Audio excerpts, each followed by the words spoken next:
right. am very happy now to welcome Gwen, who is going to share her challenge solution for the Activism Through the Arts challenge that she worked on in this previous term.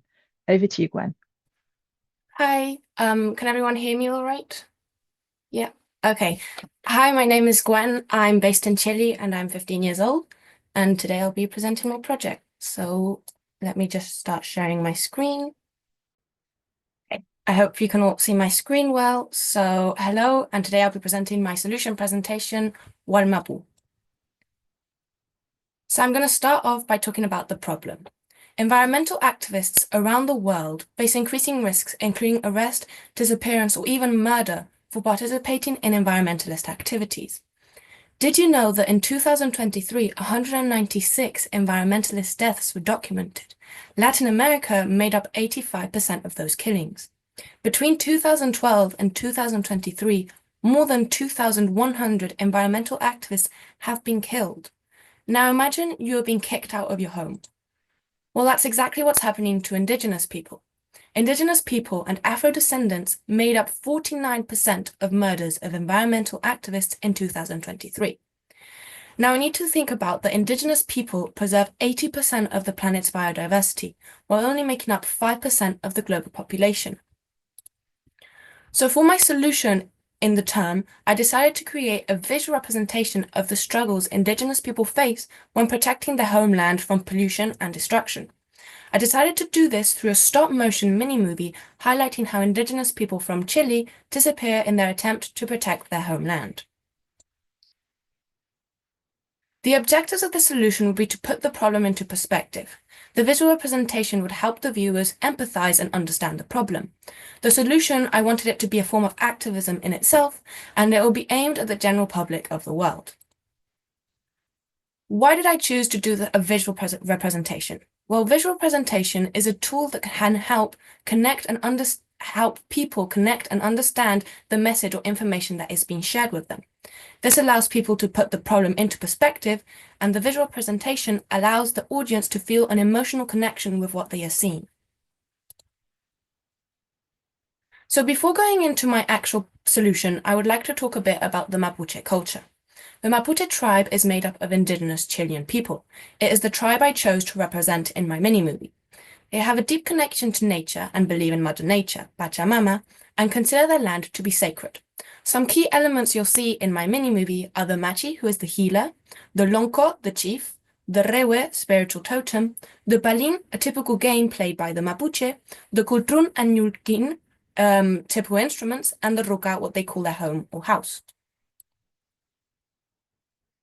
So before we move on, I want to talk about some stop motion principles. So stop motion is a form of filmmaking that uses different frames or photos of an object every time moving it a little bit to make an animation. There are 6 main types of stop motion: claymation, pixelation, cutout motion, object motion, puppet animation, and silhouette animation. Now I decided to work specifically on claymation, which is the use of clay or plasticine to animate stop motion animation. Now I'd like to talk a bit about the storyboard. So the story would follow the lives of the Mapuche tribe. They will be protesting against the destruction of their land. The Mapuche people would start to disappear through their protest, and at the end, the land would end up being taken and destroyed. At the end of the movie, I would like to display 3 points of text talking about the problem and a call for action. So my actual prototype. So the mini-movie is named Wallmapu, which means homeland in Mapudungun, the Mapuche language. The movie is 57 seconds long. It uses plasticine for the main elements. The background is hand-painted. The movie has 310 different photos. It was filmed on a stop-motion studio app, and I edited it with an app called CapCut. I would now like to share my video, but for that, I've got to reshare my screen to share with audio and make sure you can hear properly. So let me just do when we see it. We'll just do that shortly. Yep. Okay, I hope you can see properly. Yes. This is my video. We see that too.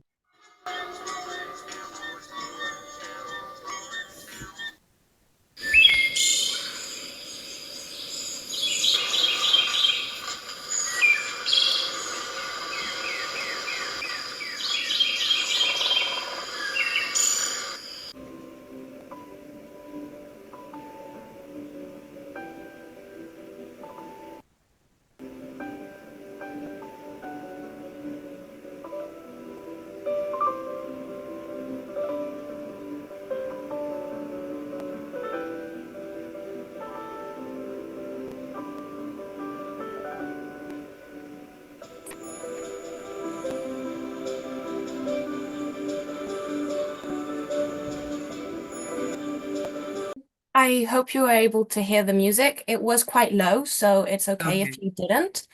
I wanted to talk now a bit about the next steps I had planned for my mini movie. So I wanted to add a map feature to the end of the movie that I wasn't able to do with the time I had, but I had planned to do in the future. I wanted to create a movie with better light quality and video production. I would like to make a mini movie that's a bit longer, so 2 to 3 minutes long instead of a minute. And then my final step would be to publish it on different platforms like YouTube and add descriptions to give a bit more insight into what it's all about. So in this project, I learned a lot of new skills. So I learned a lot about problem solving, stop motion skills, fine motor skills, and editing skills. I also learned a lot about cultural awareness, the Chilean culture specifically, different forms of visual representation, and in general, I learned a lot about different global issues, and I decided to choose this one specifically. So thank you for my presentation, and if you have any questions, feel free to ask. Gwen, that was amazing. What a beautiful film, and what a powerful message as well. I think that the message at the end with the, explaining the stats, and very, very powerful. So thank you very much for sharing that. Um, did you know how to do stop motion before? Is that something that you needed to teach yourself to do this project? I like kind of knew some basics of how to use it, but I had never really done a proper stop motion movie before. So I had to do quite a lot of investigation on like YouTube videos and stuff on the basics of how to use it and how to create an actual setup. So I did have to teach myself quite a few things.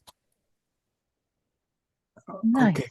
Once Jim, again, I'm go for going it. to restrain myself with one question, but the question I have for you is, I love the way that you mixed animation and the human potential to express ourselves and create art with a mindful thought of your message.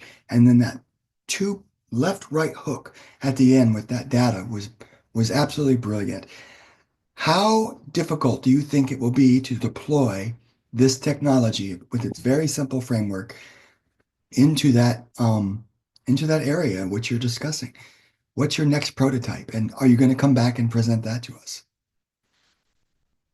I think so. I chose this because, like, in the time frame I had, it was more or less the thing I found most relevant and easiest to do in the time I had to present it.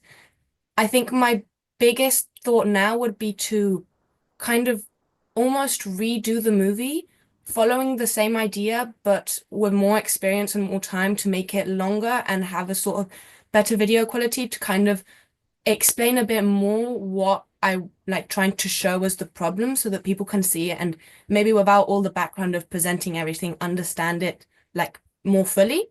And well, my first thought would be to upload that to platforms like YouTube, but I could upload them to other social media platforms as well, and try to spread it around as far as it can go, so that people kind of have more awareness, because it's a problem that I don't know if many people know about, and it happens all over the world.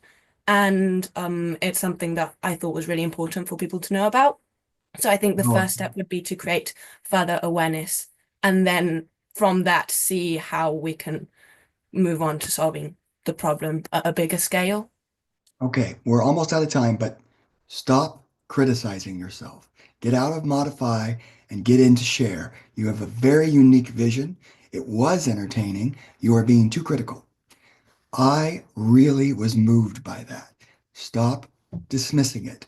It's fine. Keep pushing. It's okay to improve, but know what you have is enough. You are already enough. So continue to grow, but take a moment to reflect how powerful that was and that I've never seen anything like it. And it looks just like your vision right now. But go ahead and get better, but don't stop.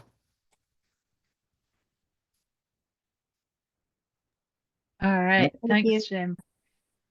I wonder also, Gwen, something that came to mind is maybe putting different language as well. Maybe so that the message is spread as it's something that's based in Latin America, maybe translating it to Spanish, for example, so that that message can reach a wider audience. Is that something that you would be able to do? Yeah, I had thought of that. That's why I used as little language as possible so that it would be easier to spread it in different languages. Nice. See, Brilliant. it's already enough. You can adapt from this in 12 different ways. Get to work and come back and show us. All right. Okay, well done to all of the School of Humanity learners who have been with us today. I think we're all blown away by your presentations. It's been a great hour. Thank you so much.